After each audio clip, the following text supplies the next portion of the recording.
Well, we have a trade to announce. When Gary Bettman puts those particular words together in a sentence, he actually gets cheers. Hi there, it's Brett Hornby here, and welcome back to my YouTube channel, and finally getting around to making a full-length video on the latest trade that my Calgary Flames have made. And I think this signifies that they are definitely looking to build to go all in for a run to the Stanley Cup. So before I get into the trade itself, if you want to follow along with this Calgary sports fans journey, just make sure you hit like and subscribe, as I mostly do talk Calgary sports on my YouTube channel or recap games and stories. But I'd say the last couple days after when this trade broke down, it was late on Wednesday night as I was about to turn in, and the next day you always got to get up early for work, and then as well there was a Roughnecks game last night, so here I am. So the Calgary Flames, they made a trade with the Seattle Kraken, as the Calgary Flames added another forward. I'm definitely very intrigued about this forward, as they acquired forward in Calle Jarnkrok. He is coming from the Seattle Kraken to the Calgary Flames. Most notably, you would say that Calle Jarnkrok is known for playing as a Nashville Predator, but he was claimed by the Seattle Kraken in the expansion draft. It was Marshawn Lynch who tried to say his name when they revealed who the Seattle Kraken picked from the Nashville Predators. So Calle Jarnkrok is coming here, a center left winger. So I saw him listed. He's a very versatile forward that can fit in the third line. So who did my Calgary Flames give up? Well, they gave up a lot of assets in terms of future assets, as the Calgary Flames have traded away a 2022 second round draft pick. Keep in mind, this is the second round draft pick that the Calgary Flames acquired from the Florida Panthers in the Sam Bennett trade, so it wasn't their own pick. However, given where Calgary and Florida are looking and potentially where they could be going this year, that pick will be in the late 50s or maybe early 60s, depending on how things play out. So the second round pick in 2022 is going to Seattle via the Florida Panthers, and the 2023 third round pick is the Calgary Flames' own pick, is also going to Seattle. And I guess this must have been EA Sports trying to make it work, or a couple other elements that influenced it. A 2024 seventh round pick is going to Seattle. And as part of this deal, as many teams, including the Calgary Flames, I'd say, is right up against the salary cap, the Seattle Kraken have agreed to retain 50% of his salary. So definitely, I would say, a huge price to pay for non-assets right now. There was no players currently on the roster or in the system that got traded to the Seattle Kraken, but there was definitely three pieces that we parted with, which you always never know who those are going to be until those drafts happen and what the Seattle Kraken ultimately does. But I'm going to say for the Flames right now, I'm going to say it definitely adds another, more depth within the lineup. I'm going to say hopefully the Calgary Flames are able to re-sign him after the season, because he is a pending unrestricted free agent, as he is wrapping up a 6-year deal worth $12 million. So he's only making $2 million in cap hit, but this is the last season, and we asked the Seattle Kraken to take on 50% of his salary. So I'd say Calle Jarnkrok coming here to the Calgary Flames.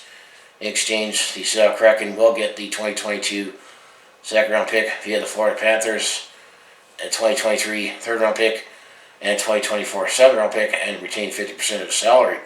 That's the one advantage the Seattle Kraken have on how they rebuilt their team, is they do have some cap space, which they can use to their advantage and say, yeah, pay up another late pick or another piece.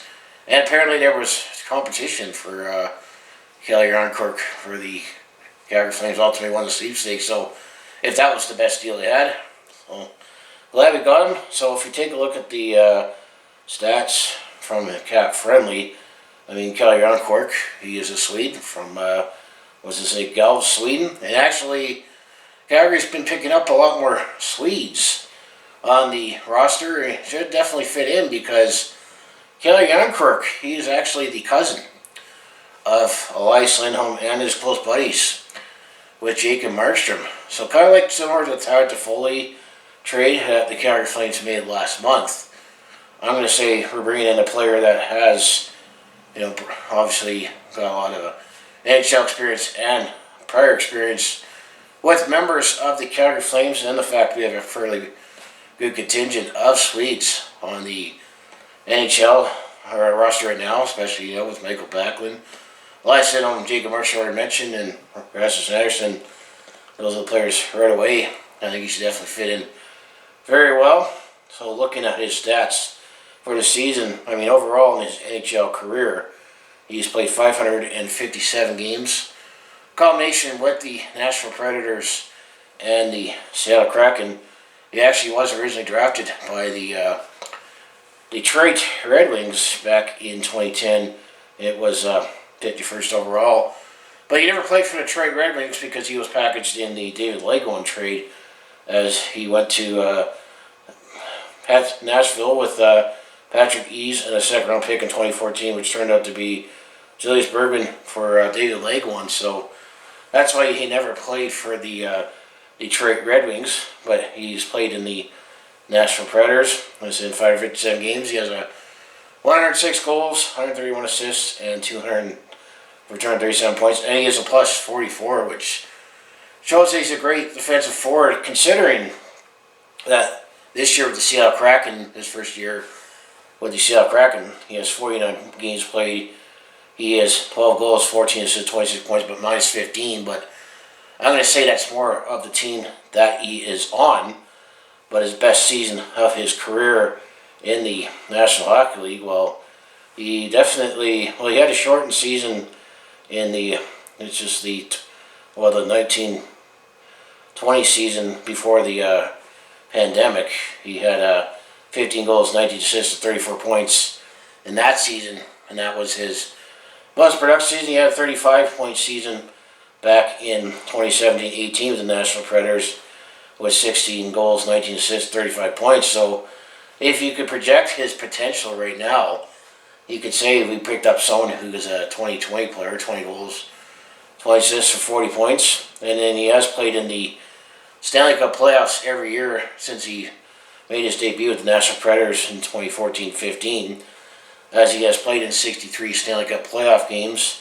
3 goals, 12 assists, 15 points. He has a minus 12 and 10 penalty minutes. I should also mention he only has 115 penalty minutes his whole career, and he only had 2 with the Seattle Kraken, so not someone that's going to drop the gloves, but I'm going to say he's definitely a sound forward that can fit in our third line, plays both ends of the game very well, and I'm going to say for $2 million, his cap hit, as he signed a 6-year deal worth $2 million, that brings him up to this season to be an unrestricted free agent. And there's reports that apparently he was not going to stay with Seattle. I'm going to say Seattle did pretty well in this deal as well, with all the future assets that they could still use either to draft the players or make future trades. So I definitely like this addition for the Calgary Flames for what he brings. And I mentioned all his career with the Nashville Predators. He was on the Nashville Predators team when they went to the Stanley Cup Finals in 2017. As in that playoff run, in 21 games, he had 2 goals, 5 assists for 7 points. So who knows? This could be a player that, with him and Tyler Toffoli coming to the Calgary Flames, we definitely added some more forward depth, which is something we could use, especially if we are planning on going 4 rounds in the playoffs, because you just never know in this season, for the most part, Calgary's been fairly fortunate in not having any major injuries, but let's hope it stays that way, but you just never know in the playoffs. And then, of course, Calgary's always seem to be, they say they're always looking for depth defensemen. I think we have plenty of defensemen. Considering Michael Stone recently played in a couple games when Oliver Shillington missed some time, did rather Adam Williams as seventh defenseman. And then we still got Connor Mackey and Yusuf El Mackey as well in the system. But according to Cap Friendly, it mentions that the Calgary Flames' current cap space is $583,000. So you don't have to add much, and keep in mind that you can only carry 50 contracts signed, and the Calgary Flames are up to 48 right now. So it's hard to say if there'll be any more moves that the Calgary Flames will make, considering that if you look at the draft pick situation now, our own first round pick is now going to Montreal for Tyler Toffoli in that trade. We still have our own second round pick, and then the third round pick, we traded that away to the Boston Bruins. Our own third round pick is going to Boston because we got Dan Vidar in that deal. Fourth round pick, we're sending that one to Seattle because we acquired Tyler Pitlick after the expansion draft. So now it's like Tyler Pitlick got used for Tyler Toffoli. We have our own fifth round pick. Our sixth round pick is going to Florida because that was part of the Sam Bennett trade. And we have our own seventh round pick. So Calgary only has a second, fifth, and seventh round pick in this upcoming draft. So we're definitely buyers and saying all in. And then next year, our third round pick next year is going to Seattle because of this trade, the Calle Jarnkrok trade, and then the fifth round pick of next year is going to Montreal because of the Tyler Toffoli trade, and then the 2024 7th round pick is going to Seattle because of this trade with the Calle Jarnkrok trade. So I'm not too sure. You hear rumors all the time, always crazy rumors this time of year. But the Calgary Flames, I'm going to say, if they're going to make any more moves between now and the trade deadline, they're going to have to part with some actual player assets, which you just don't know. But at the same time, I don't think the Calgary Flames really need to do anything else in my mind other than maybe trying to shuffle some deck chairs in the farm like that Michael McNevin trade, which I'm going to say that was more of a Stockton Heat move than the Calgary Flames move, but I'm going to say it's nice to be buyers, and I'm going to say to getting Tyler Toffoli and Calle Jarnkrok, we're definitely better up and forwards, and I think we definitely have a balanced three lines. The fourth line is still in flux, but that's usually the case with all teams, but I'm going to say we are better now. I think this team is built for the playoffs to actually do more than just have a brief cameo, whoever we happen to draw in the first round, except hopefully we're delivering the brief cameo for that team, not the Calgary Flames having a brief cameo.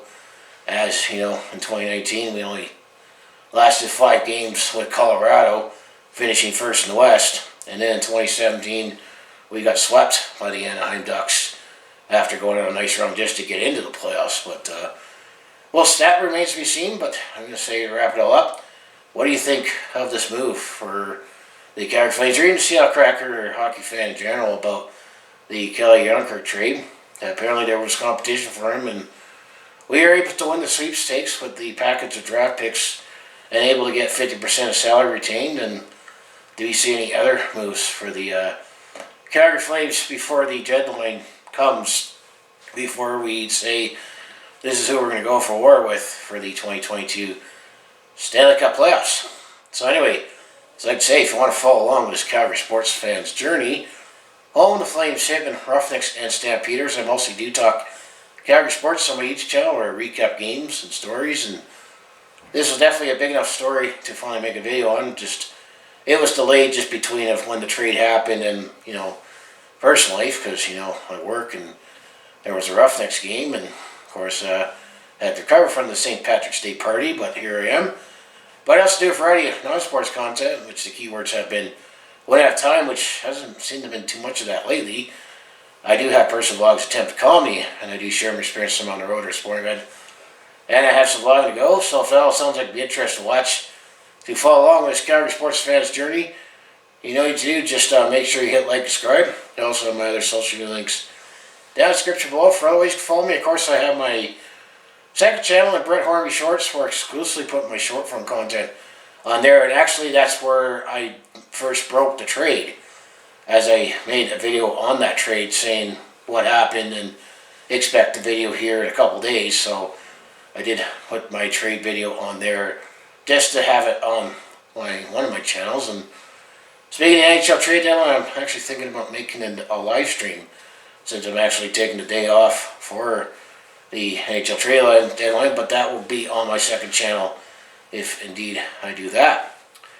So as I want to say, go Flames go. Thanks for watching, and I'll see you in the next video. And do we see any more potential moves for the Calgary Flames before the NHL Trade Deadline for 2022? Well, if there is any more significant moves, I'll be back with more videos to talk about. So I'll see you then.